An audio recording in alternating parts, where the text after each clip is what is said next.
Il y a un confinement et là on dit ok, on va faire des lives sur Facebook tous les matins. Premier matin on est 5, puis 10, puis 15, puis 20 et un jour on fait un live sur la pige et là on est 300. Ah ouais. On se dit ok, on va faire une formation gratuite marketing digital sur 3 jours. On réunit en live 750 personnes à peu près énorme. sur les 3 jours. Sur les 3 jours. On a parfois des a priori sur Dubaï, mais on n'est pas du tout perturbé en tout cas par la vie d'expatriés à Dubaï. C'est 90% d'expatriés. On fait nos courses à Carrefour. En fait, comme ici en France, on a les mêmes produits. On peut pas dire qu'on est vraiment dépaysés en fait. On n'avait pas un rond, je la raconte celle-là. Le jour où on a 10 000 € sur notre compte bancaire, on fait le tour du monde. C'est vrai, on l'a jamais fait. Sauf que on a eu les 10 000, les 20 000, les 30 000 et on n'est jamais parti. Non. Bonjour à tous et bienvenue sur notre premier podcast. Je me présente, je suis David Basso, un gérant d'agence immobilière au Plessis-Robinson dans le sud 92 et je suis accompagné de ma femme. Bonjour à tous, on est ravis aujourd'hui de vous accueillir, Céline et Julien. Merci à vous, Bonjour. Super sympa d'être avec vous. Eh ben ouais, nous aussi on est ravis de vous accueillir aujourd'hui. On va parler d'immobilier, notre passion je crois. Exactement, Sur commune. Paris. On va parler Passion d'immobilier, d'entrepreneuriat en couple et d'investissement à Dubaï qui viendra en seconde partie. Avec plaisir, c'est que des sujets qui nous parlent. Exactement. Top. Alors du coup, Céline et Julien, est-ce que vous pouvez vous présenter et pour ceux qui ne vous connaissent pas, même si vous êtes très actifs sur les réseaux sociaux et des professionnels de l'immobilier depuis plusieurs années, est-ce que vous pouvez nous présenter un peu votre parcours et qui vous êtes? On est toujours en Qui train de se dire, commence Qui commence Qui va le faire? Allez, vas-y, c'est je bon, te c'est laisse. moi. Donc voilà, très simplement. Donc nous, c'est Céline et Julien Martello. Alors pour nous présenter et retracer rapidement le parcours, nous, on est vraiment des enfants de l'immobilier. Donc on fait de l'immobilier depuis toujours. Moi, j'ai vendu ma première maison, j'avais 18 ans, donc j'étais très jeune. Céline a rejoint l'aventure de l'immobilier un an après, quand on s'est mis ensemble. On a créé notre agence immobilière à seulement 21 et 22 ans, donc on était très jeunes dans le sud de la France, Yes. juste au-dessus d'Avignon. On a gardé cette agence-là pendant 10 ans et on s'est régalé. C'était une agence familiale, indépendante, comme vous, pareil. Indépendante, voilà, donc nous, on était plein d'entrain, plein d'envie à ce moment-là. On a gardé cette agence pendant 10 ans, on s'en est vraiment servi un peu comme d'un laboratoire. C'est-à-dire que nous, on a appris l'immobilier de manière très traditionnelle dans des réseaux de franchise et la relation client telle qu'elle était enseignée dans ces réseaux-là ne nous convenait pas forcément. Donc on a mis quelques années, mais on a su, on va dire, réinventer la relation client dans notre agence, ce qui nous a permis d'avoir 1, des bons résultats, 2, moins de prise de tête et 3, beaucoup plus de plaisir à faire notre métier d'agent immobilier. Donc on a gardé cette agence-là pendant 10 ans, avec toujours la même équipe, on était 3-4 commerciaux qu'on a eu du début à la fin, Ah ouais. jusqu'à l'arrivée. Vous avez réussi à fidéliser 3 ou 4 personnes pendant 10 ans? Oui, Ouais, après, exactement. ce que dit pas Julien, c'est qu'il est quand même passé, il a fait un BTS en alternance et il est passé par des réseaux de franchise, donc des agences fixes et au démarrage. Et quand il est sorti de là, alors il a eu de belles formations, mais il est quand même sorti en disant il y a des choses dans mon agence que je ne ferai pas, que j'ai pas envie de faire, même subir à mes négos. Donc voilà, je veux vraiment le faire avec ce modèle-là, etc. Et qu'est-ce que, justement, pour rebondir sur ce que tu dis, quelles sont les choses que vous aviez eu envie d'éviter ou au contraire de mettre la en guerre. avant? La guerre, voilà, les guerres qu'on peut trouver dans les agences. Ouais. Moi, mon premier patron, alors il a eu du bon, hein, il a eu des bons côtés, mais c'est quelqu'un qui venait de la grande distribution, qui découvrait le métier en même temps que moi, qui était très exigeant avec les autres, peut-être même un peu plus avec les autres qu'avec lui-même. Voilà, et qui projetait ses ambitions à lui sur nous, et c'est pas pour moi la bonne façon de manager. Chacun a son rythme, chacun a ses ambitions, ses aspirations, et il faut respecter les choix de chacun. Pour nous, c'était aussi important que chaque négo se sente vraiment comme à la maison, finalement, parce qu'on sait que c'est un métier aussi, l'immobilier, il y a des hauts, il y a des bas, c'est l'ascenseur émotionnel. Et il fallait que vraiment il y ait une relation de confiance entre tout le monde à l'agence. Ça pouvait passer par vraiment un exemple, mais un négociateur pouvait partir en vacances pendant 15 jours et puis l'autre pouvait lui prendre ses biens facilement, lui faire ses visites, etc. Tout le monde se rendait service sans pour autant dire je vais prendre ma part sur ce que j'ai fait moi. Non, je te le fais gracieusement, le temps que tu partes en vacances, et puis tu feras la même chose de l'autre côté. Enfin bref, il y avait une vraie relation de confiance, et quand on était en stress ou quand il y avait des montées comme ça, on savait qu'on avait l'appui de l'autre, il n'était pas là à nous mettre dans les bâtons dans les roues, au contraire, et d'essayer de nous faire des petites choses qu'on peut retrouver parfois dans certaines agences qui ne sont pas très jolies. Et on en parlait justement où on expliquait que c'était pas mal de recruter aussi sur la qualité et pas sur la quantité. Exactement. Et c'est comme ça que tu as pu aussi aussi fidéliser, enfin que vous avez pu fidéliser et qui a un bon état d'esprit au sein de l'agence aussi. Oui, exactement. Alors nous, les recrutements, on les a toujours fait sur des personnes novices, des gens qui n'étaient pas issus de l'immobilier. Ça, c'était une volonté aussi de ma part parce que quand j'étais dans ces réseaux de franchisés, j'avais vu aussi des gens qui ne connaissaient rien à l'IMO et qui avaient été formés sur le tas au démarrage, et puis des gens qui étaient déjà de l'immobilier.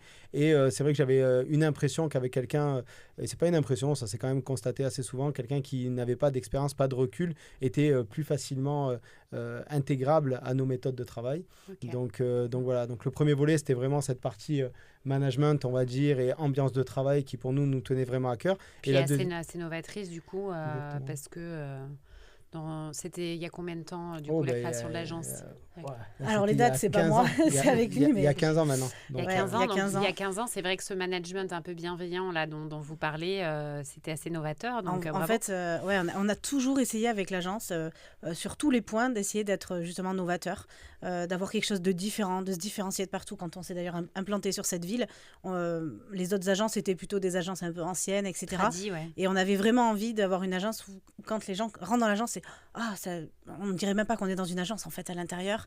Le but, c'était de faire quelque chose de nouveau. On avait une com relativement agressive, mais vraiment différenciante.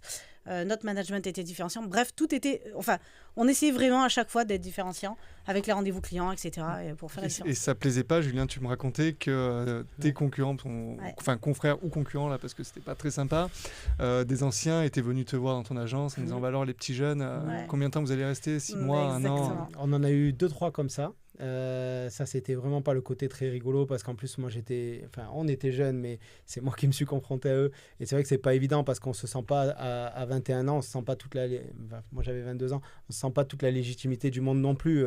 Ça faisait 3 ans que je faisais de l'IMO. Bon, quand quelqu'un arrive d'une 50aine d'années et te dit, bon, petit jeune, te tape sur l'épaule comme si tu étais un enfant, c'est pas évident à gérer, quoi. Il faut faire sa place. Il faut faire sa place, etc. Bon, je pense que j'avais bien réagi parce que j'avais pris ça en lui disant, mais vous savez, vous êtes bien au-dessus. Et j'avais pris vraiment ça en position très, très basse, on va dire. Et donc, du coup, c'était passé comme ça. J'avais une anecdote rigolote aussi où nous, on travaillait qu'en exclu dès le début. Et il y avait une agence, la pauvre, quand on s'est installé, c'est vrai qu'il y avait un gros stock. Et donc, on allait taper pas mal dans ce stock. Et un jour, ils nous convoquent. Ils nous convoquent. Quand je dis convoque, c'est vraiment ils nous convoquent, quoi, hein. On avait vraiment l'impression qu'on allait chez les flics, quoi. Et il me dit, venez avec votre commercial aussi, donc notre premier commercial, Kevin. Il nous dit, venez dans mon bureau. Et donc on arrive là-bas et il nous fait asseoir dans son gros bureau en bois. C'était vraiment une ambiance, les vieux notaires, voilà. C'était un peu particulier, très austère et tout. Et il nous fait asseoir au bureau et il nous dit bon, voilà, je vous le dis, moi, il faut que vous arrêtiez là, les mandats, c'est pas possible de nous les faire sauter comme ça. Et moi je lui dis, ben non, désolé, c'est le jeu. Si vous êtes meilleur que nous, moi je vous ferai aucun reproche.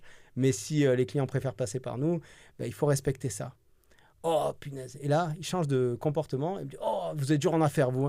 Bon, au moins les exclus, vous me les laissez. Comme ça. Et là, je lui dis, non, même pas les exclus. Oh, là, on peut pas discuter avec vous. Bon, vous prenez un café. Et c'est comme ça.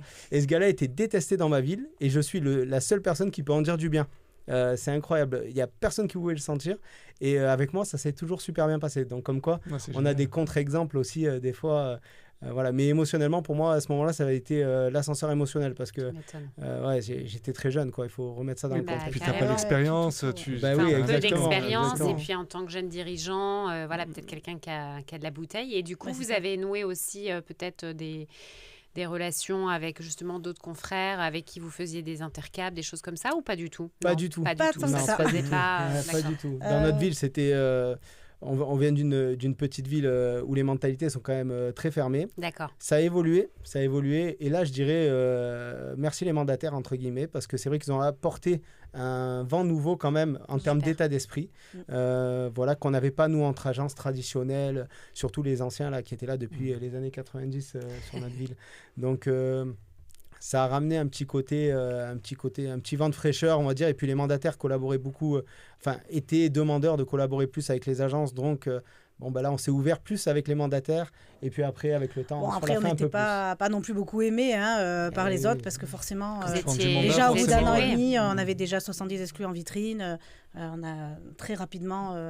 on est très rapidement arrivé en fait à réaliser peut-être le plus grand nombre, peut-être avec une autre agence de transac sur la ville. Donc ça allait vite, on n'était pas trop aimés. Avec nos exclus. Et du coup, vous n'êtes pas allé voir les confrères en tapant sur l'épaule. Alors combien de temps vous restez encore? Non, et puis nous, on était... Après, le fait de travailler qu'en exclu, ça nous préserve aussi quelque part. Du coup, on était relativement dans notre bulle. Après, une fois qu'on était... Mais oui, c'est sûr, il y a eu quelques histoires sympas, quelques petites empoignades sympathiques avec quelques confrères. Parce qu'après, avec le temps, les gens ne changent pas, mais nous, on évolue aussi, on gagne en confiance. Donc voilà, il y a eu quelques belles petites anecdotes. Et du coup, sur ces 10 ans, donc vous avez, vous disiez, gravi, entre guillemets... les échelons, recrutés, vous avez un peu fait vraiment votre place et certainement est devenu un peu les acteurs incontournables de votre ville. Du coup, c'est quoi la suite? Qu'est-ce qui s'est passé Alors du coup, on avait, sur 10 ans, du coup, on avait aussi développé notre portefeuille de location-gestion. Donc, c'est vraiment moi qui m'occupais de cette partie-là. Julien plus de la partie transac et management. Du coup, ce qu'on a fait, c'est qu'on a un gros groupe qui est venu s'installer dans notre ville. Et du coup, on a revendu la partie location-gestion. Et on a laissé la partie transac, du coup, à un de nos meilleurs négociateurs à l'agence, qui continue toujours encore actuellement. L'agence. Il a changé le nom de la marque, mais il a gardé les négos qu'on avait et il continue ensemble. C'est génial. Donc ça, c'est top. Donc voilà, exactement. On a vendu cette partie-là. Et puis, on avait vraiment envie... là, on avait envie, ça y est, on a créé l'agence, on était jeunes. On est resté 10 ans implantés. Julien, il avait vraiment envie d'aller voir ailleurs, de bouger, découvrir le monde. Et là, cette fois-ci, on s'est dit, qu'est-ce qu'on va pouvoir faire qui va nous permettre de pouvoir quand même être potentiellement digital nomade, etc. Il y a eu 2 projets qui sont arrivés un petit peu en même temps. Le premier, déjà, c'était l'expatriation. On pensait au Canada. Donc, on a eu nos visas pour partir au Canada. Puis, le Covid est arrivé.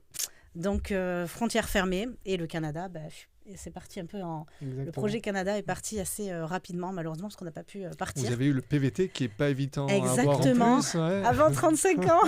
Exactement. Donc, on l'avait eu. J'avais été tirée dans les premières rondes. Donc, magnifique, incroyable. C'était un beau projet. La petite devait rentrer à l'école. Enfin, tout était bien bouclé. Mais bon, voilà, le Covid est arrivé. Donc, du coup, c'est à 2020, 2021 2020, tout début 2020. Ouais. Quasiment début 2020. Et on a décidé de ne plus partir en juin 2020. Et là, on se dit, qu'est-ce qu'on va faire? Et là, c'est un de nos commerciaux qui nous dit, en fait, vous devriez faire de la formation. Moi, j'avais passé des diplômes de formateur, j'avais passé des diplômes de coach, j'avais passé un master en marketing digital. Tout ça, je l'avais fait en fait dans le but de développer l'agence. Je l'avais pas du tout fait dans un but de devenir formateur un jour. Pas du tout, vraiment pas. Et il me dit, mais en fait, pourquoi vous ne faites pas ça? Vous devriez... Et moi, je lui dis, mais non, tous les réseaux ont leur parcours de formation, il n'y a pas de demande, je ne pense pas qu'il y ait de demande. Et il me dit, tu devrais tester quand même et tout. Et donc, nous, on a réfléchi. Donc là, on arrive début septembre et il y a un confinement. Et là, on dit, OK, on va faire des lives sur Facebook tous les matins. On allume la caméra à 9h et on verra bien. On rentrait déjà en amis sur Facebook, là, des agents IMO. Et on dit, on verra bien. Premier matin, on est 5, puis 10, puis 15, puis 20. Et un jour, on fait un live sur la pige. Et là, on est 300. Ah ouais. Et là, je dis, là, il y a une demande. Du coup, on se dit, OK, on va faire une formation gratuite marketing digital sur 3 jours. Des fous. Des fous. Et là, on réunit en live 750 personnes à peu près par jour. Sur les 3 jours. Sur les 3 jours. Et vous aviez préparé un contenu sur 3 jours ou vous étiez dit on va faire de l'impro? Non, 3 jours, on avait notre contenu. Non, mais c'était incroyable. Je pense que même aujourd'hui, on ne pourrait pas refaire la même chose. C'est clair. Déjà, tout simplement parce qu'aujourd'hui, la pub ne coûte plus, coûte plus que ça coûtait en 2020. Mais ouais, c'était incroyable. Et tout ça sans préparer de contenu payant par la suite. Là, c'était du pur contenu. Pour l'instant, tout était gratuit. Là. Donc, on a passé 4 mois sans rien vendre. Et on a lancé, du coup, à la suite de cette formation marketing digital, on a lancé notre première formation en ligne. Et là, dès le premier soir, c'est rigolo parce que quand on est comme nous, des gens de terrain où on fait de la vente vraiment one-one sur des transactions très élevées, là, je crois que notre première formation, on l'a vendue 800 €, je crois, quelque chose comme ça, ou 900 €. Mais le soir, tu entendais ding, ding, ding, ding, ding. Je disais, c'est quand même très rigolo. Ouais, c'est très rigolo. Et voilà, et donc, ça y est, l'aventure était partie. On s'est dit, OK, il y a un marché et on y va. Voilà, ça, c'est l'aventure iconique. Ouais, exactement. Voilà, donc on a fait ça à partir de 2020. Et c'est vrai que comme on a toujours été très sédentarisé de par notre agence, c'est vrai que nous, quand les copains bougeaient un peu à droite à gauche entre 20 et 25 ans, nous, moi je joue au rugby dans ma ville, on avait l'agence dans la ville. Après, on a eu la petite à 25 ans, on a construit notre maison, on a rénové notre maison. On n'a pas bougé du tout de notre coin pendant des années. Et donc, c'est vrai que ça vous challengeait de devoir ouais. partir, mais en même temps, vous aviez... qu'est-ce qui vous donnait l'envie de bouger, en fait? C'était quoi? C'était d'explorer le monde? Oui, je crois que c'est ça, d'explorer le monde, de voir ce qui se fait ailleurs, parce qu'on aime bien faire encore les choses, encore une fois, un peu de manière différente. Et on avait envie de voir un petit peu le monde. En fait, quand on s'est connus, on n'avait pas un rond. Et on s'était dit, je la raconte celle-là. On s'était dit... C'est du off, ça, non? Je sais pas ce que tu vas dire. Le jour où on a 10 000 € sur notre compte bancaire, on fait le tour du monde. C'est vrai, on l'a jamais fait. Et on s'est dit ça, voilà. Sauf que on a eu les 10 000, les 20 000, les 30 000 et on n'est jamais parti. Non. Donc, il n'est pas trop tard, les gars. Après, la petite est arrivée. J'étais jeune, aussi. il y avait l'agence, il y avait la maison. J'étais enceinte, on faisait le trou pour la piscine à la maison. Enfin bref, tout est vraiment arrivé en même temps. Et là, c'était pas trop les moments des voyages, même si on en a fait quand même quelques-uns, mais c'était pas... Oui, c'est pas la même chose. Vous avez tout fait jeune aussi, donc c'est-à-dire que très tôt aussi, vous pourrez refaire ça, avoir d'autres projets. Oui, c'est ce qu'on dit, on a encore un peu de temps quand même, j'espère. Bien sûr. Mais voilà, et du coup, nouveau projet d'expatriation, et cette fois-ci, on a choisi Dubaï. Ok. Donc en partant avec l'organisme de formation du coup à Dubaï, tout en continuant donc à former les agents immobiliers, en se dirigeant quand même un petit peu plus sur le coaching personnel plutôt que sur de la formation, parce que sinon la formation présentielle, il y a quand même beaucoup d'allers-retours à faire. Ouais. Et puis le projet du livre aussi bien sûr, qui est sorti du coup là maintenant en février, notre deuxième livre. Parce que le premier, il est sorti quand il s'appelle le premier Adopte un agent IMO. Donc c'est un livre sur le marketing digital pour les conseillers IMO. Et le deuxième, c'est un livre sur la vente, on va dire, qui s'adresse pas uniquement aux conseillers IMO, parce qu'on a trouvé un éditeur. Donc l'éditeur, c'est les éditions First. C'est un grand éditeur et donc du coup, il fallait toucher un large public. Et donc on a repris notre méthodologie qu'on enseigne aux agents IMO, mais adaptée à n'importe quel domaine de la vente. Voilà, donc pour de la vente en B2B, en B2C, en magasin, etc. Voilà. Donc la cible, elle est plutôt large. Exactement. Parce que vous aviez envie justement que le deuxième livre, il y ait plus de lecteurs, enfin, de vous dire... Oui, après, c'est aussi quand même surtout l'éditeur qui nous a quand même expliqué qu'il fallait bien sûr toucher un petit peu plus de public. Les agents immobiliers, ça reste une niche. Donc c'était aussi un peu la condition pour être édité. Et puis surtout, on s'est quand même rendu compte que c'était une méthode qui était relativement universelle et qui pouvait vraiment être adaptée à chaque profession. Donc, d'ailleurs, on a beaucoup de gens qui l'ont lu, autres du coup que dans l'immobilier, et ont tous dit c'est incroyable, je vais l'adapter tout de suite, je vais mettre en pratique, etc. Alors que pour le coup, c'était pas de l'IMO. Donc, Exactement. Si on veut revenir... à la formation, donc en fait, tout le temps vous avez monté l'organisme de formation, vous aviez arrêté la prod. Ça vous manquait aussi, d'où l'idée peut-être de partir à Dubaï, et vous allez nous expliquer la suite avec l'aventure de Real Estate. Mais du coup, ça vous manquait un peu la prod à tous les deux? Pas du tout. Non, d'accord. Pas du tout. Ça nous manquait pas du tout. Et si on l'a fait à Dubaï, c'est pour des raisons bien spécifiques. On l'aurait jamais refait en France. Ouais. Nous, c'est parce que vraiment, Dubaï, c'est un marché ultra dynamique. On va en parler. Il y a plein de bonnes raisons d'investir à Dubaï. Et notre objectif, on a vraiment vu... En fait, déjà, on aime le produit qu'on vend à Dubaï. Ça, c'est très important. Et ça, c'est la première des raisons qui nous a fait nous y remettre en fait, sur le terrain. C'est de pouvoir proposer aux gens une alternative qu'ils n'ont plus ici et des opportunités qu'ils ne trouvent plus en France. Donc là, on voit toute la valeur ajoutée qu'on peut apporter aux personnes. Et donc, refaire de l'immobilier traditionnel en France comme on le faisait, non, ça ne nous aurait pas dit. Mais là, il y a un produit qui nous plaît, il y a de vraies opportunités à proposer aux gens. Et donc, dans ce contexte-là, oui, ça nous intéressait parce qu'on pensait vraiment pouvoir encore amener une valeur ajoutée. Et puis, pour nous, c'est une manière d'accompagner les gens qui est différente d'en France parce que le système n'est pas du tout pareil, parce que les enjeux ne sont pas les mêmes. Oui, ça, vous allez nous en parler. Et vous en êtes rendu compte quand de ça? Parce que tu ne pouvais pas savoir en arrivant à Dubaï que tu allais travailler différemment qu'en France. Vous aviez des contacts là-bas? Dans tous les cas, quand on est parti à Dubaï, il n'y avait pas du tout cette intention d'ouvrir l'agence immobilière à la base. C'était vraiment juste, on conserve l'organisme de formation, on profite. Enfin voilà, il n'y avait pas du tout cette notion-là d'immobilier, mais c'était difficile quand même d'arriver à Dubaï et puis au bout d'un an de voir toutes les opportunités et de se dire de passer à côté. C'est vrai. Et puis finalement, on revient quand même à nos premiers amours. Comme disait Julien, ça aurait été peut-être compliqué de le refaire en France, mais on avait quand même vraiment envie aussi de retourner sur le terrain. Il y a quand même des choses qui nous manquaient. La pige, ça me manque toujours et j'en ferai toujours pas à Dubaï, donc tant pis. Mais parce que j'adore la pige. C'est pas la politique là-bas? Non, c'est interdit. C'est interdit même. Ah, d'accord. Donc voilà, au moins là-bas les gens sont tranquilles. À Dubaï, quand c'est interdit, c'est interdit. Faut pas le faire. On respecte le cadre. Exactement. Bien sûr. Mais et puis c'est un autre marché dans tous les cas, plutôt un marché avec des acquéreurs, mais voilà, il y a quand même des choses qui nous manquaient et on est content aussi quand même de pouvoir revenir sur le terrain, ça c'est certain. Et vous aviez une ville autre que Dubaï dans le choix, enfin dans la sélection, où vraiment vous vous êtes dit c'est Dubaï, où vous aviez hésité, à part le Canada au départ dont vous nous parliez. Il y avait une autre ville qui attirait votre attention ou un autre Non, pas vraiment. En Non. fait, c'est vrai que quand on fait une sélection et qu'on veut s'expatrier, c'est vrai, on avait pensé à l'Asie, mais c'est trop loin. On avait pensé au Maroc, oui, mais administrativement, c'est pas forcément super. On a pensé beaucoup à notre fille parce que Ouais, c'est quand même exactement. un des critères principaux finalement dans toutes nos recherches et dans son bien-être, notamment pour l'école et l'éducation. Et donc, Ça, c'est il important fallait à que ça souligner. remplisse quand même tous ces critères-là, sécurité, éducation, etc. Et là, pour le coup, voilà, on est Ça vraiment... cochait toutes les cases. Exactement. Et tu confirmes aujourd'hui sur place Ah, je confirme à 100%, voire Ok. 200. Non, mais c'est important si C'est certain. dans les auditeurs, il y a des personnes qui Mm. réfléchissent pour une vie de famille, tu vois, c'est intéressant de savoir que... Et puis, on a parfois des a priori sur Dubaï, mais on n'est pas du tout perturbé, en tout cas, par la vie d'expatriés à Dubaï. C'est 90% d'expatriés, hein, quand même, Dubaï. Et donc, on a vraiment, nous, notre vie, des fois, on nous demande qu'est-ce qui vous manque, qu'est-ce qu'il vous faut dans les valises, qu'est-ce que vous ramenez. Bon, à part de l'huile d'olive de chez nous, de Provence, mais sinon, tout le reste, je veux dire, on fait nos courses à Carrefour. En fait, comme ici en France, on a les mêmes produits.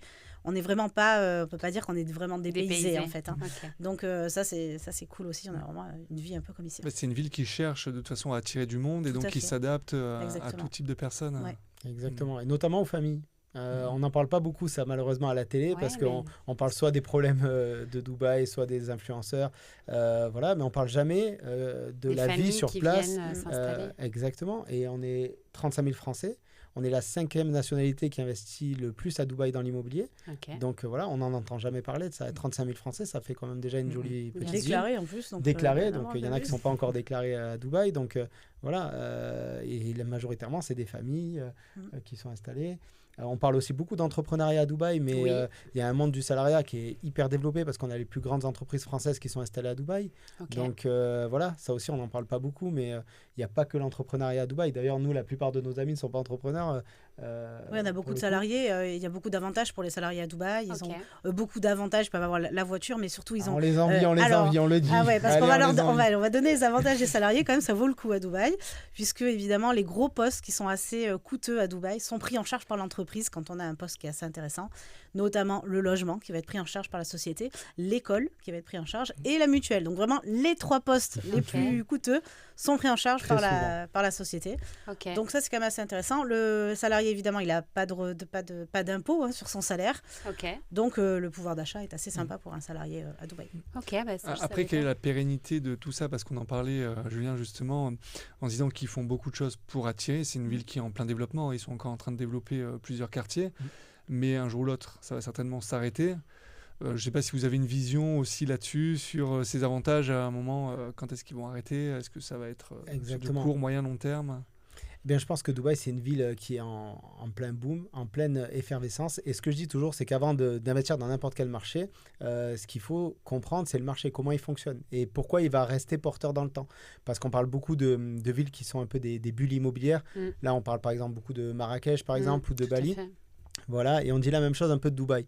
Ce qu'il faut bien comprendre, c'est qu'il y a des raisons tangibles qui sous-tendent ce marché immobilier et qui sous-tendent la demande qui est forte à Dubaï. Ok. Je vais prendre plusieurs exemples. Par exemple, tu parlais de la vision.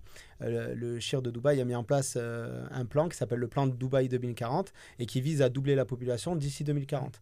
Et dans ce plan, on a toutes les étapes de comment il compte y parvenir, quelles infrastructures vont être développées. Et on le voit quand on est à Dubaï sur place tous les jours, hein, des travaux, des aménagements qui se font. Et il faut aussi bien comprendre que Dubaï, ça répond à une demande mondiale. C'est-à-dire, nous, on voit toujours ça de notre prisme franco-français. Mais Dubaï, c'est un peu le carrefour du monde, hein, entre Ok. l'Asie, la Russie, l'Afrique et l'Europe. Et Dubaï répond vraiment aux problématiques de chacune de ces populations. Je prends par exemple l'Asie. Les Asiatiques viennent à Dubaï pour améliorer leur salaire. On va prendre les Russes et les Ukrainiens avec la guerre, ça a été un point de refuge. Ok. On prend les conflits au Moyen-Orient, pareil, Dubaï c'est une zone refuge. On a par exemple beaucoup d'Iraniens Mm. à Dubaï. On va prendre l'Europe, les Européens fuient la pression fiscale que l'on a en France et en Europe plus largement. Voilà. Et donc on voit bien que Dubaï en fait répond un peu à toutes les problématiques et ayant une économie qui est très diversifiée, c'est-à-dire Dubaï est vraiment précurseurs dans le post-pétrole, on va dire. Par exemple, ils ont développé évidemment le tourisme, l'immobilier, les énergies renouvelables. Aujourd'hui, c'est la tech et l'intelligence artificielle. Ils veulent vraiment devenir les numéros 1 au Moyen-Orient sur ce sujet-là. Qu'est-ce qu'on a encore? Enfin, on a le luxe, évidemment, le domaine du luxe, le marché de l'or et du diamant. Donc, on a vraiment une économie, sans compter les énergies fossiles, hein, qui sont quand même toujours présentes à Dubaï. Donc, on a une économie qui est extrêmement diversifiée. Donc, c'est vraiment un hub économique très, très important. Et ce qui est très intéressant pour moi à Dubaï, et ce qui fait que Dubaï restera une place très forte dans l'immobilier mondial, c'est qu'à l'inverse de... Je ne compare pas les marchés pour dire qu'il est meilleur, mais par exemple Bali ou d'autres destinations un peu plus exotiques, c'est qu'on a le tourisme, mais en plus on a cette économie qui est diversifiée, avec des cerveaux qui viennent à Dubaï, ça c'est très important aussi. Ça j'avais vu. Exactement, avec un pouvoir d'achat très élevé. Et comme on n'a pas d'impôt ni sur les revenus, ni sur les revenus locatifs, ni sur les plus-values, qu'on n'a pas de taxe foncière. Ça change. Évidemment qu'avec tout ça, voilà, si on rajoute à ça la sécurité... Il y a un facteur de stabilité aussi, c'est qu'il y a quand même beaucoup de gens qui achètent cash, notamment parce qu'on n'a pas beaucoup d'accès au crédit ici à Dubaï. Okay. Donc, mine de rien, voilà, s'il y a des problèmes dans d'autres pays à Dubaï, sachant qu'on est sur du cash, il y a moins de risques d'effondrement. Ok. Et ça, c'est très important aussi. Oui, bien sûr. Là, ça donne pas mal de raisons, effectivement, sur la pérennité et le développement du pays. Est-ce que, du coup, vous voulez nous parler de votre projet quand vous êtes arrivé, donc ça fait 2 ans, hein, je crois que vous y êtes. L'agence, vous l'avez montée il y a quelques mois. Est-ce que vous voulez nous en parler un petit peu? Quelle était votre vision Oui, totalement. Eh bien, oui, l'agence, on l'a créée il y a quelques mois. Notre objectif, en fait, il était très simple. Quand on regarde le marché immobilier de Dubaï, c'est un marché avec plein d'opportunités, mais c'est un marché très mouvant aussi. Et il y a aussi de nombreux pièges à éviter. Et à Dubaï, le rôle de l'agent immobilier, il est crucial. À Dubaï, ici en France, il y a 2/3 des transactions qui se font par des pros. Là-bas, c'est 95%. Voilà. Pourquoi? Parce qu'on ne peut absolument pas se passer de l'expertise d'un agent immobilier, tellement le marché est mouvant. Il faut faire aussi toute une analyse financière de chaque projet. Et comme la plupart des investisseurs que l'on a, en tout cas nous pour le marché francophone, sont des gens qui n'habitent pas à Dubaï et qui investissent depuis leur pays d'origine, et bien forcément, il leur faut bien quelqu'un sur place pour être leurs yeux et leurs oreilles et quelqu'un de confiance. Donc nous, c'est dans ce cadre-là en fait qu'on a voulu ouvrir l'agence, c'est-à-dire proposer aux francophones des opportunités d'investissement intéressantes et pouvoir les accompagner avec toute notre expertise et tout notre bagage depuis des années, avec une éthique aussi, pour les aider à réaliser leur projet de la meilleure des manières. Voilà, avoir le projet le plus rentable, le plus sécurisé possible. Comme tu disais, Céline, tout à l'heure, c'est un marché d'acquéreurs. Donc c'est pour ça aussi qu'il y a 95% en intermédiation avec les professionnels. C'est que forcément, si c'est un marché d'acquéreurs, tu as besoin d'un intermédiaire pour trouver le bien. Donc on est presque quasiment sur la recherche plus que sur du mandat de vente. Totalement. C'est exactement ça. À Dubaï, tous les agents immobiliers ont tout à la vente. Donc on peut tout savoir. Il y a vraiment pas de mandat, etc. On a tout à la vente, que ce soit du neuf. Alors il peut y avoir des mandats sur de l'ancien, effectivement. Mais en général, on va tous collaborer ensemble. On n'a pas ce même problème que parfois on peut rencontrer en France. Et donc finalement, l'acquéreur, le premier choix qu'il doit faire, c'est choisir son agent immobilier. C'est la première des choses. Choisir le bon pour justement faire le meilleur investissement. Et du coup, le rôle de l'agent immobilier est complètement différent de ce que vous avez connu en France. Exactement. Et comment vous avez réussi à justement comprendre peut-être les codes, peut-être c'est une histoire de réseau aussi, j'imagine que vous réseautez. Là, c'est surtout une question d'humilité déjà au démarrage, c'est-à-dire qu'à un moment donné, quand on aborde un nouveau marché, quel que soit le marché, il faut être humble, il faut aller vers ceux qui savent. Et donc nous, on a commencé par se former. Ensuite, on a commencé par aller analyser le terrain parce que la base d'un bon agent immobilier, c'est connaître son secteur sur le bout des doigts. Donc là, on a fait tout un travail au niveau des secteurs. Pourquoi tel secteur il est porteur, pourquoi il pourrait être porteur. On a fait tout un travail au niveau des promoteurs, de la sélection des promoteurs à Dubaï, parce que ça, c'est très important. Ça, ils n'ont pas du tout le même rôle qu'en France. Ça n'a rien à voir, on pourra en parler. On a fait de la formation juridique aussi, avec une avocate spécialisée pendant plusieurs semaines. Qui nous a même dit, c'est la première fois... ça fait combien de temps qu'elle est sur Dubaï 5 ans, je crois. 5 ans. C'est la première fois que j'ai un agent immobilier qui vient me voir en me demandant avant, en voulant des conseils avant d'avoir le problème. C'est-à-dire, en général, on vient me voir, mais c'est après.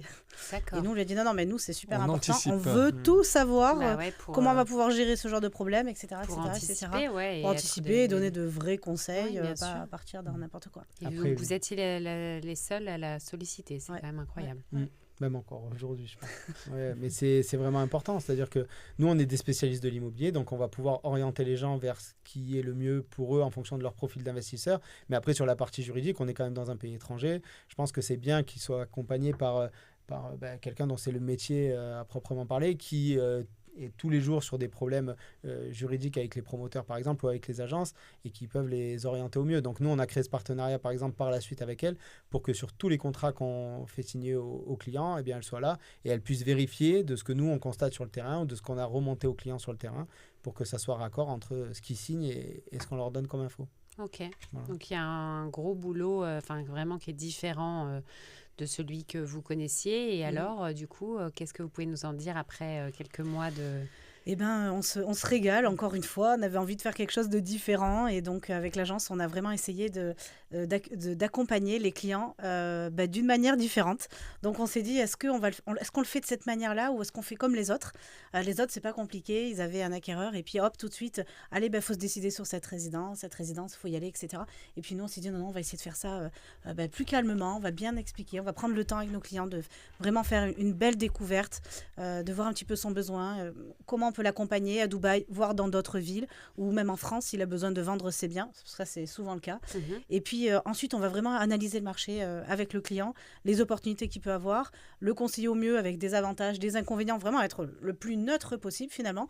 Et puis ensuite, enfin, se décider avec le client. Mais tout ça, ça prend du temps. On préfère prendre le temps avec le client, encore une fois, pour qu'il y ait une belle relation et un lien de confiance entre nous. La chance qu'on a aujourd'hui, c'est que les clients nous choisissent. C'est-à-dire qu'à Dubaï, on ne peut pas démarcher, justement. Et donc, nous, quand le client pousse la porte, il vient voir Céline et Julien. Et donc, quand il vient nous voir, c'est pour qu'on l'accompagne, nous. Et ça, pour nous, c'est quand même très confortable, quand même, quand on est agent IMO, d'avoir un peu ce privilège-là, de se dire, voilà, c'est avec vous que je veux faire affaire, dites-moi comment on fait. Équivalent de notre exclusivité avec un vendeur exactement. Chez nous. Donc ça, c'est agréable. Et puis ça fait un travail de qualité. Et... c'est vraiment, finalement, ce qu'on faisait avec les vendeurs, où parfois, il y en a qui vont aller chez le vendeur et puis hop, allez, on fait tout dans la foulée, on fait l'estimation, on fait le mandat, on fait vraiment tout. Non, je me souviens, en France, on faisait toujours ça en plusieurs rendez-vous, en 2 rendez-vous au minimum. On va déjà faire une estimation, on voit un peu votre projet, et puis ensuite, on parlera de nos services, de notre manière de travailler. Et si vous êtes OK, on fait l'exclu. Et bien là, du coup, c'est à peu près la même chose, mais dans l'autre sens avec les acquéreurs. On fonctionne de la même manière. Et ils sont assez perturbés en général, parce que s'ils ont vu un ou deux autres agents IMO, du coup, c'est différent. Et c'est très agréable, etc. Donc, c'est rassurant et il y a un rapport de confiance. Comment vous trouvez vos clients ? Comment on les trouve? Alors, beaucoup par les réseaux sociaux, évidemment, par YouTube, un peu de Google Ads aussi, on les trouve comme ça. Mais surtout, notre créneau numéro 1, c'est le relationnel. Bien sûr. Voilà. On noue aussi beaucoup de partenariats, exactement, avec des agents immobiliers français, avec des notaires, des avocats aussi, des marchands de biens, potentiellement, des architectes aussi, des architectes d'intérieur aussi. Donc voilà, on a tout un réseau de partenaires en France. Aujourd'hui, on en a vraiment beaucoup. Et qui nous aident, en fait, tout simplement à nous faire connaître aussi, qui font connaître l'immobilier à Dubaï. Et ça, c'est super agréable aussi parce qu'on le sait, quand on est recommandé par quelqu'un, c'est toujours plus simple. La relation s'installe d'autant plus vite et de meilleure qualité. Donc nous, c'est vraiment beaucoup par là. Après, on communique beaucoup sur les réseaux parce que ce qu'on aime aussi, c'est que nos clients soient avertis de là où ils mettent les pieds. Et après, comme ça, quand ils connaissent un petit peu le marché immobilier de Dubaï, le fonctionnement, etc., après, on parle de choses sérieuses et de choses plus concrètes. Voilà, donc on communique beaucoup, on fait des vidéos YouTube pour vraiment expliquer comment ça fonctionne. On fait du contenu pédagogique. C'est ce que j'allais dire, je trouve que vous faites beaucoup de choses pédagogiques et ça c'est génial parce que c'est rassurant et même pour les partenaires. C'est vrai que nous, avec David, on a initié donc le partenariat avec vous et on a hâte de commencer justement cette collaboration. Merci. Et de pouvoir nous en parler à nos clients parce que nous on n'a pas l'expertise sur place, mais quand on recommande, comme on dit toujours dans notre métier, que ce soit un déménageur, un notaire, un avocat, maçon, n'importe qui, on est content quand on sait que derrière on laisse la personne entre de bonnes mains. Tout à fait. Et justement avec David on se dit que c'est chouette pour des clients francophones de pouvoir investir à Dubaï. Du coup, c'est quoi les avantages, hormis tout le cadre que vous nous avez expliqué? C'est vrai que ce que j'ai... Il y en a beaucoup. Il y en a beaucoup. Ce dont j'ai parlé tout à l'heure, c'est vraiment ce qui sous-tend le marché immobilier. Maintenant, si on parle de l'immobilier en tant que tel, bon, on va parler déjà de la fiscalité parce que c'est ce qui attire le plus les gens. Donc, on n'a pas d'impôt sur les revenus locatifs, on n'a pas d'impôt sur les plus-values, on n'a pas de taxes foncières et on a les frais de notaire qui sont réduits de moitié. Déjà, ça facilite grandement l'investissement. Tout ça de manière légale, je le dis bien. On a une convention qui a été signée avec la France, tout à fait, entre la France et les Émirats. Et tout ça, de manière légale, on a la possibilité de ne pas payer d'impôts. Ok, donc c'est sûr ni que là-bas c'est et pas ni en négligeable. France. Ni là-bas, ni en France. La convention fiscale France-Émirats permet d'éviter la double imposition, justement. D'accord, Mais il faut quand même le déclarer, excuse-moi. Il faut quand même le déclarer en France, ce que vous m'expliquiez. Ça va venir quand même rajouter sur la TMI, donc le taux marginal d'imposition, mais sur la base, pas au-dessus. Exactement, c'est ça. Exactement. Et il y a d'autres avantages peut-être à déclarer son bien, notamment au niveau de l'héritage. Voilà, ça peut à ce niveau-là aussi être intéressant. Et ensuite, donc ça c'est la première des choses. Deuxième chose, pourquoi c'est très intéressant d'investir sur le marché immobilier de Dubaï, déjà c'est pour la qualité des biens que l'on a aussi. Parce qu'à Dubaï, on a des projets immobiliers qui sont vraiment somptueux et à des prix encore très accessibles. Et donc, il faut profiter de cette embellie du marché immobilier de Dubaï et des prix qui sont encore relativement bas au prix mètre carré. Vous avez des exemples de prix à nous donner alors, en plus de ce que j'ai compris, depuis que vous y êtes, vous avez déjà noté une augmentation significative. Est-ce que vous pouvez nous donner, alors bien évidemment, j'imagine que ça dépend des quartiers, d'un certain nombre de choses, mais grosse maille si on prend un exemple, alors prix mètre carré sur Dubaï, on est entre 4 500 € et on va dire 7 000 €. Si on veut faire un premier investissement, un premier achat, seconde couronne de Dubaï, on peut commencer sur du studio entre 160 et 200 000. Ça, c'est premier budget, on va dire, pour avoir vraiment quelque chose de correct, avec plutôt un bon promoteur. Et puis, plus on va avancer, on va trouver de l'appartement, là, cette fois-ci. Alors, les surfaces sont quand même assez grandes. Oui. Et les surfaces sont assez grandes. Après, il y a des disparités entre certains promoteurs parce qu'aujourd'hui, à Dubaï, avant, ils faisaient que des très, très grandes surfaces. Maintenant, ils s'adaptent un peu plus aux normes européennes et donc, ça se réduit. Mais un marché qui est aussi très intéressant à Dubaï, c'est le marché des villas. Où, comme on a beaucoup de familles qui s'installent, on est en pénurie de villas. Donc, pour un investisseur qui aurait entre 600 000 € et 1,2 million, partir sur le marché de la villa, il y a des très belles plus-values à faire sur ce marché-là. Ou rentabilité s'ils souhaitent louer. On a du front de mer encore, donc on a de la chance, on a encore de la place un petit peu, pas beaucoup, mais il en reste. On a des îles qui se développent, parfois des îles déjà naturelles aussi. Entre 5 et 7 000 € le mètre carré. Donc, donc là, ça vaut vraiment accessible, même si c'est quand même des sommes, on a des belles surfaces. C'est accessible. Et puis surtout avec une qualité de construction qui n'a rien à voir, comme je le disais. Dans les résidences, on va retrouver par exemple évidemment une piscine, une salle de sport, certainement un splash pad pour les enfants. On va retrouver peut-être des terrains de basket, des terrains de paddle, des jeux d'arcade. Enfin, c'est vraiment des hôtels 5 étoiles. Salle de méditation, salle d'enfants. Il y a toujours des salles de jeux pour les enfants. Il y a des salles de méditation, salles de yoga. Il y a des petites barbecues, des espaces barbecue. Je retraduis dans ma tête. Des espaces de barbecue. Enfin bref, il y a vraiment énormément de commodités. Toujours un concierge à l'entrée. 24 heures sur 24, 7 jours sur 7. Toute une équipe. Donc oui, il y a toute une équipe de nettoyage, de maintenance. C'est-à-dire que les villas sont comme dans des domaines, elles ne sont pas vraiment individuelles. Alors ça, c'était pour les appartes. Pour les villas, c'est encore plus grandiose. Donc effectivement, les villas sont dans des communautés à Dubaï. De plus en plus, on a des communautés d'eau. Ça veut dire que toutes les villas sont construites tout autour de lagunes. Et donc, c'est des lagunes cristallines avec du vrai sable. Et puis, on a bien sûr après des parcs aquatiques, donc des rivières avec des bouées, des piscines à vagues, des toboggans, tous les espaces sport, les espaces justement, parce que... animaux. Enfin bref, ils ont vraiment pensé à tout le monde. Les écoles qui sont à l'intérieur. Donc, que ce soit pour louer ou pour y vivre à l'année, on a envie de rester en fait à l'intérieur parce que c'est super, quoi. Pour rebondir sur ce que tu dis, excuse-moi de te couper. En fait, il y a deux types de logements qu'on peut retrouver. Tu as ce qu'on appelle les master community. Donc là, on a sur des communautés généralement fermées qui sont développées par un seul et même promoteur. Et donc là, c'est intéressant. C'est ce qui est le plus prisé à Dubaï parce qu'on a une harmonie architecturale dans le quartier.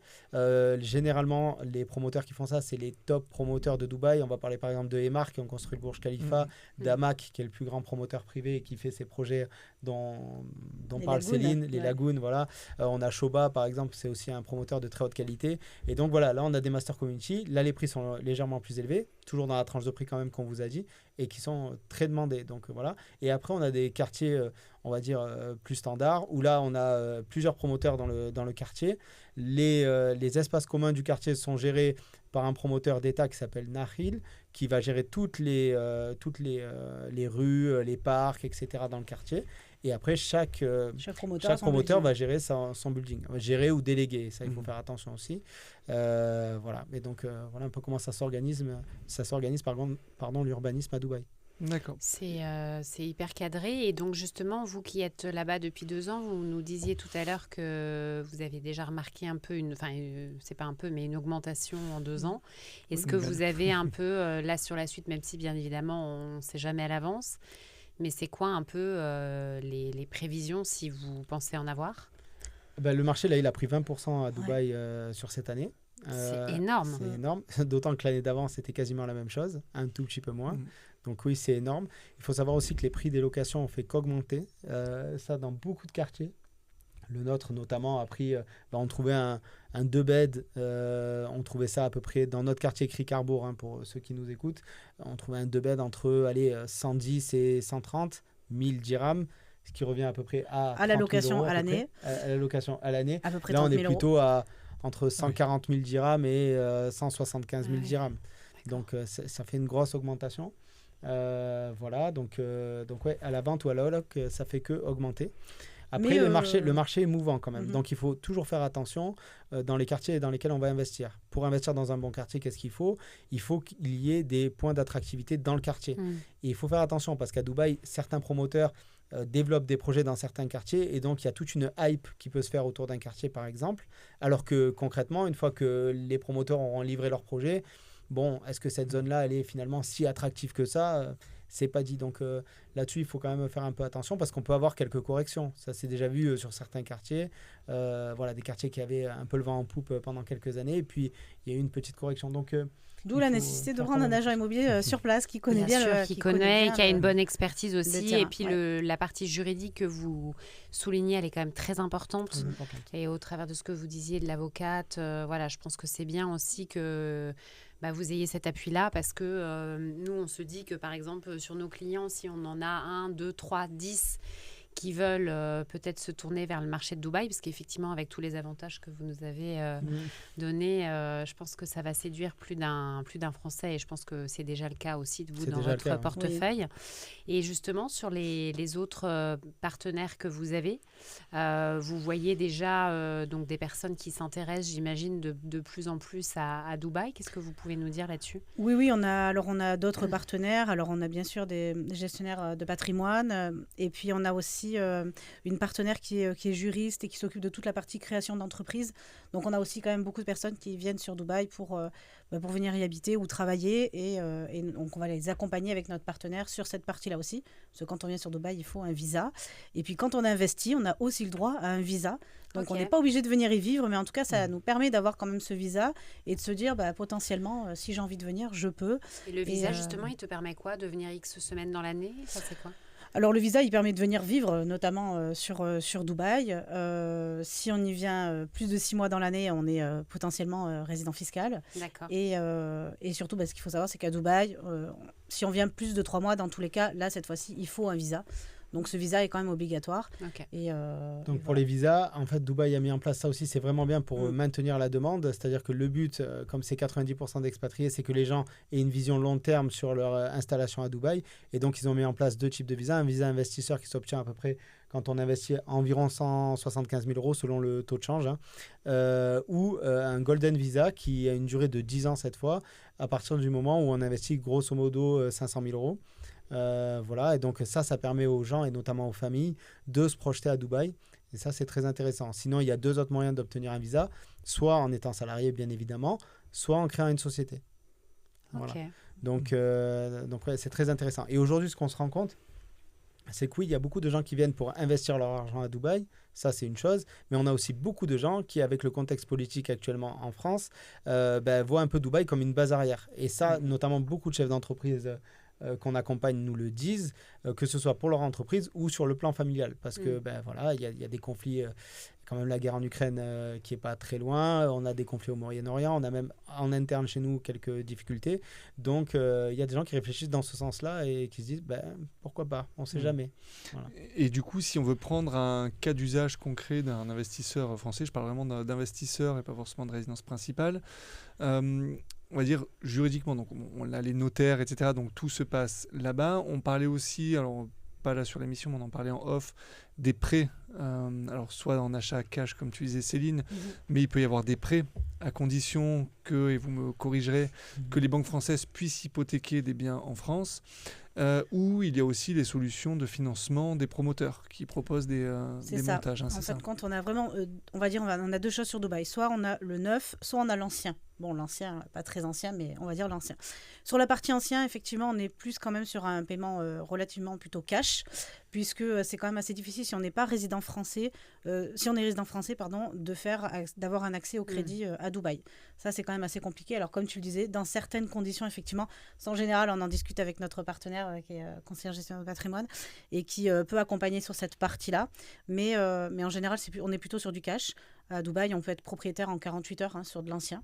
Donc, ça va assez vite. Okay. Et puis après, sur du neuf, c'est ce que viennent chercher 90%, on va dire, des investisseurs. Eh bien, ce sont ces fameux plans de paiement. Donc là, c'est les plans de paiement qui vont être proposés par les promoteurs. Et donc, un promoteur va proposer... on a déjà les 20% de réservation sur une unité, quand on choisit son unité. Et puis ensuite, on va avoir des échéances étalées sur 2, 3, 4, 5, 6, 7 ans. Parfois même après la livraison. C'est-à-dire qu'on est livré, on commence à percevoir les loyers et on paye donc les échéances avec les loyers. Et ça, tout ça à 0% d'intérêt. Donc, c'est ce que viennent chercher les investisseurs beaucoup sur le neuf. C'est donc pour ça que le neuf est assez demandé quand même sur Dubaï.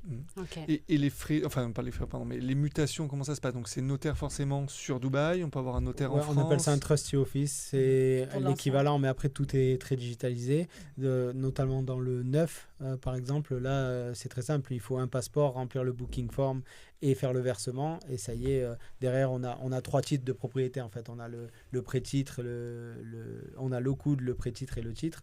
Donc ça va dépendre de l'étape de la construction du bien, tout simplement. Et après, comment ça se passe au niveau de l'achat finalement d'un bien? En fait, les promoteurs, quand ils vont lancer une résidence, ils vont nous prévenir avant. Ils vont nous dire, dans 3 semaines, dans un mois, on va lancer tel projet. Ils vont nous donner quelques informations. Ils vont nous donner la localité, les prix de départ, des one bed, des 2 beds, des 3 beds. Ils vont nous donner potentiellement quelques photos.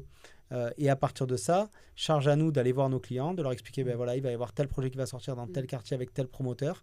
Et là, les clients peuvent faire ce qu'on appelle une expression d'intérêt. Qu'est-ce que c'est? C'est tout simplement un moyen qui leur permet d'avoir une priorité sur l'achat. Donc, ils vont remplir un formulaire de réserve, un peu comme une lettre d'intention d'achat chez nous. Ils vont verser un certain pourcentage qui va différer selon le projet et le promoteur. Et au moment du lancement, le jour du lancement, on va pouvoir aller choisir pour eux une unité, donc un appartement, une maison dans le projet. Et selon à quel moment ils ont posé leur expression d'intérêt, on leur donne un token et ça leur donne une priorité sur l'achat. Okay. Donc, premier arrivé, premier servi. Ouais. On imagine une résidence où il y a 200 unités. On a 800 personnes qui souhaitent se positionner et qui ont versé des expressions d'intérêt. Eh bien, nous, les agents immobiliers, bien sûr, si mon client est le 10e sur la liste, je vais aller chez le promoteur au moment où on fait vraiment, ça y est, on lance le projet. Mon client sera prioritaire, on sera le 10e à le choisir pour lui. On va faire tout ça en live, en direct avec lui et on va pouvoir choisir l'unité qu'il souhaitait. Et puis, si jamais finalement, il est 300 sur 200 unités seulement ou si finalement il ne souhaite pas acheter, eh bien, il peut se faire rembourser, bien sûr, son acompte qu'il avait versé.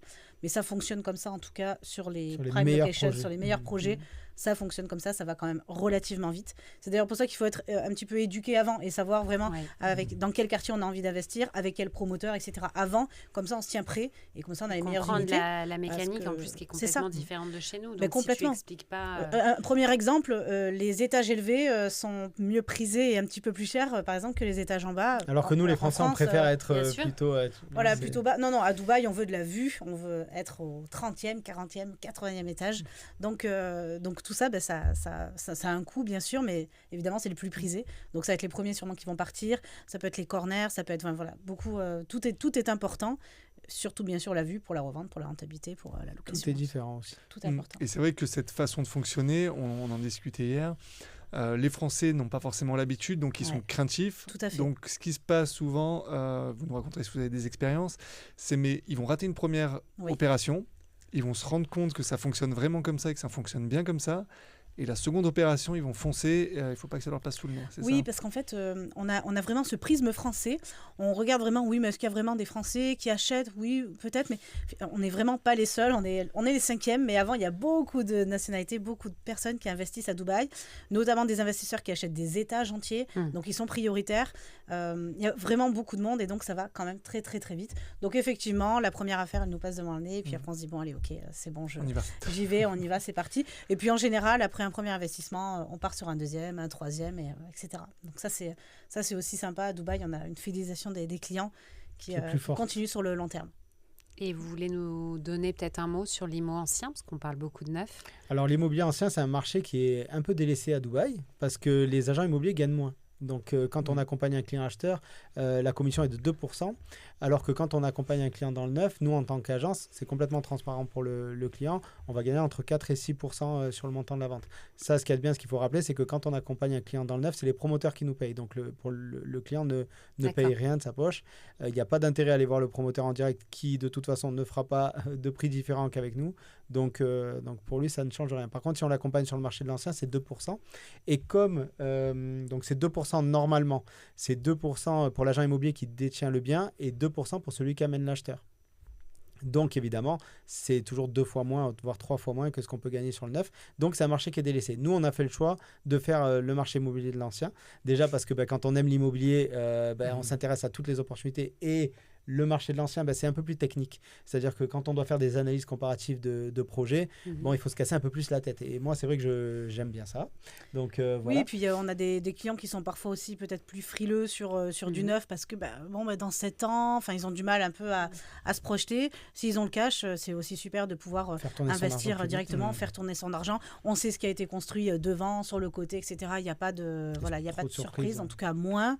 On a un peu de recul, bien sûr, sur la copropriété, de quelle manière elle est gérée, etc. Donc, l'ancien commence à être en plus relativement intéressant. Donc, moi, je pense que c'est...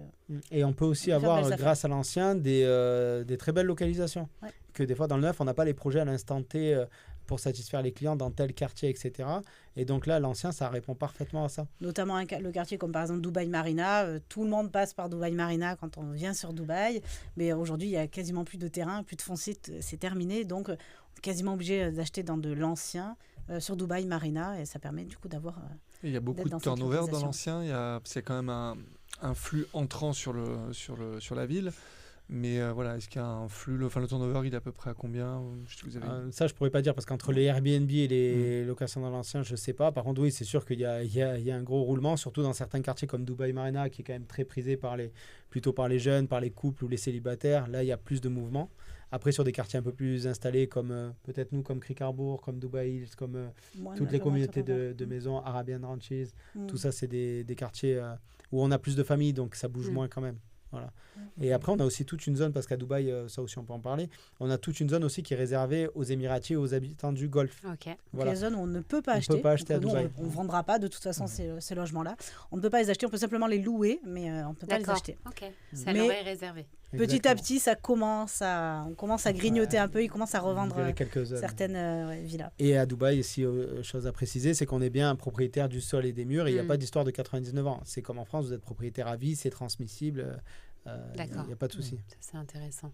Et si on veut revenir à votre agence, c'est quoi vos perspectives, votre vision à court terme, à moyen terme? Est-ce que vous avez envie de recruter? Parce que je me dis là, dans les personnes qui nous écoutent en tant que professionnels de l'immobilier, il y a ceux qui ont envie de vous contacter pour justement faire des partenariats avec leurs clients francophones, mais peut-être des personnes qui auront envie en tant que professionnels de se lancer dans une aventure IMO à Dubaï.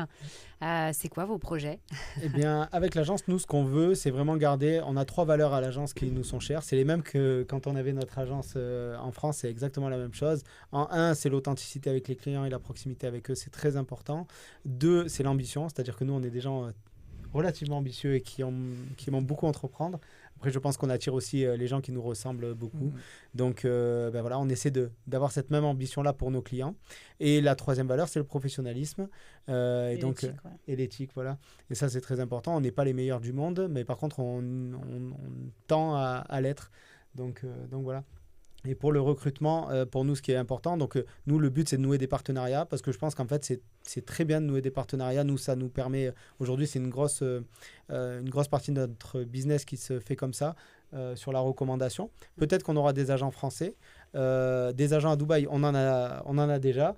Par contre, nous, notre but, c'est pas d'avoir 40 agents, parce qu'il n'y a pas de raison d'être sur Dubaï, c'est un petit marché quand même, hein, c'est pas non plus, c'est pas Las Vegas non plus, je pense. C'est un petit marché, et donc il n'y aurait pas de raison, il n'y aurait pas de sens. Si on veut garder cette proximité avec les clients, avoir 40 agents, ça n'a pas forcément de sens. Surtout si on veut vendre que de la qualité à Dubaï, ça réduit encore le marché immobilier de Dubaï pas mal quand même.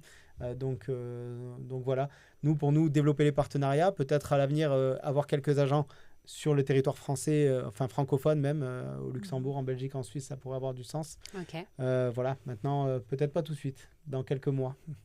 Parce que là, tu parles du Luxembourg ou autre, il y a des accords entre la France et les Émirats, mais quid des autres États ? Oui, de la même façon. En fait, les conventions fiscales entre pays, ça se fait de manière... relativement automatique, sauf... relativement automatiquement, sauf par exemple les États-Unis. Ouais. Je ne sais pas si ça, vous en avez entendu parler il n'y a pas très longtemps. Je ne sais pas pourquoi ils en ont parlé spécifiquement il n'y a pas longtemps, aux informations de ça. Mais, parce que je crois que ça revenait un peu sur la table à un moment donné en France, et puis finalement, ça a été abandonné. Ah, d'accord. Ok, ils avaient le projet de faire une double imposition avec les gens qui avaient des biens ou des entreprises à l'étranger, c'est ça. Ok.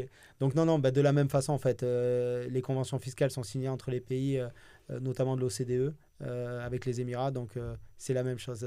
Les États-Unis qui, eux, malheureusement, sont sur une double imposition. Notamment. Après, il y a peut-être d'autres pays, mais je ne sais pas. C'est globalement la même chose. Du coup. Exactement, tout à fait. exactement. Donc ça, c'est intéressant.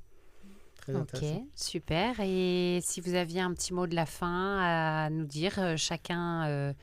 on peut peut-être commencer par Céline, honneur aux femmes. Tu veux qu'on parle de l'agence ? De l'agence ou de ce que tu veux. Est-ce que tu as un conseil à donner ou quelque chose à tout bonnement transmettre que tu aurais envie de nous partager, qu'on n'aurait peut-être pas évoqué ? Non, moi je dirais surtout, c'est vrai qu'on l'a un petit peu dit, mais je conseille vraiment encore une fois aux clients de se renseigner avant, d'aller voir, on en a fait beaucoup de vidéos, donc d'aller voir déjà tout ça avant, effectivement, parce que c'est comme super. Après, ils ont en général beaucoup de questions par la suite. Et comme ça, on a vraiment de la matière pour travailler après. Et voilà, moi, ce que j'aurais à dire, c'est allez voir déjà un petit peu. Venez à Dubaï, parce qu'il y a quand même aussi beaucoup de gens qui ne sont pas encore venus. Alors, parfois, on se dit ça passe ou ça casse. Mais finalement, on vient en vacances. C'est complètement différent quand on y vit. C'est assez incroyable. Donc, venez à Dubaï, déplacez-vous. Vous allez changer d'avis. Super, Mhm. Génial. Et toi, moi, je Julien ? vais dire, investissez dans l'immobilier. En France ou à Dubaï, investissez dans l'immobilier, parce que si on veut développer son patrimoine et arrêter de se prendre la tête sur son quotidien, l'immobilier, c'est un bon moyen de s'émanciper financièrement. Voilà, donc moi, j'aime pas opposer les marchés. J'aime pas dire, la France, c'est moins bien que les Émirats ou Bali, c'est moins bien. En fait, je pense que, comme tout un bon investisseur, il faut diversifier ses placements. Et puis, le marché immobilier de Dubaï, je le dis aussi, c'est pas non plus fait pour tout le monde. Il y a, par exemple, je prends l'exemple d'un jeune investisseur qui aurait un petit peu d'apport, qui n'aurait pas forcément encore d'expérience dans l'investissement. C'est bien de faire son premier investissement en France, dans un marché qu'il va connaître, de bénéficier du levier bancaire. Ça peut être très intéressant.